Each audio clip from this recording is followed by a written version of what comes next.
নমস্কার বন্ধুরা, অর্চনা রান্নাঘরে আপনাদের সবাইকে স্বাগত। আজকে আমি একদম নিরামিষভাবে কচুরলতি রান্না করে আপনাদের দেখাবো। আশা করি রেসিপিটা আপনাদের সবারই খুব ভালো লাগবে। তাহলে চলুন রেসিপিটা দেখে নিই। প্রথমে আমি কচুরলতি নিয়ে নিয়েছি। কচুরলতিগুলোকে ছাড়িয়ে নেব। সামনের অংশটা হাত দিয়ে এরকমভাবে টানলেই উঠে যাবে, এইটুকু আর ছাড়ানোর দরকার নেই। কেটে নিয়ে নেব, আর বাকি অংশটা ছুরি কিংবা বটির সাহায্যে ছুলে নেব। সবগুলো কচুরলতি ছুলে নিয়েছি, এখন এগুলোকে সেদ্ধ করে নেব। আর তার জন্য কড়াইয়ে দিয়ে দিচ্ছি 1 বাটি জল। এবার কচুরলতিগুলোকে 5 মিনিট সেদ্ধ করে নেব। কচুরলতিগুলোকে দিয়ে দিচ্ছি, সবগুলো লতি জলের মধ্যে দিয়ে 5 মিনিট ঢাকা দিয়ে একটু সেদ্ধ করে নেব। এবার মশলাটা বেটে নেব, আর মশলার জন্য আমি এখানে নিয়ে নিয়েছি আদা, লঙ্কা, সামান্য জিরে আর সর্ষে। এবার মশলাটাকে বেটে নিচ্ছি।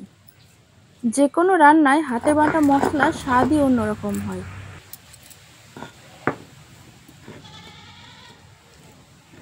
মশলাটা বাটা হয়ে গেছে, আর বাটবো না, এবার তুলে নিচ্ছি।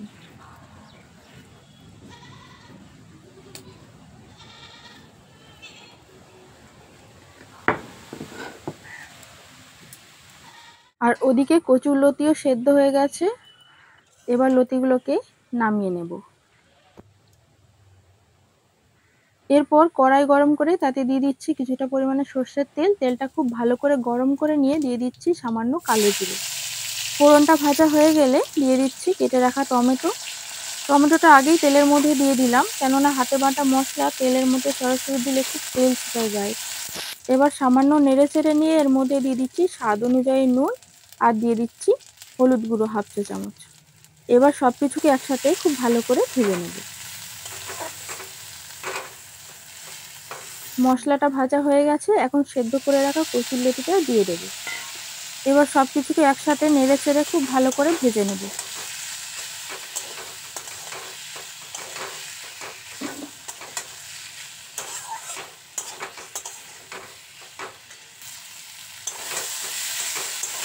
কচুরলতিটা মশলার সাথে খুব ভালো করে ভেজে নিয়েছি, এখন দেখতেই পাচ্ছেন কড়াই থেকে ছেড়ে দিচ্ছে। এবার এর মধ্যে দিয়ে দিচ্ছি মশলার বাটি ধোয়া জলটা।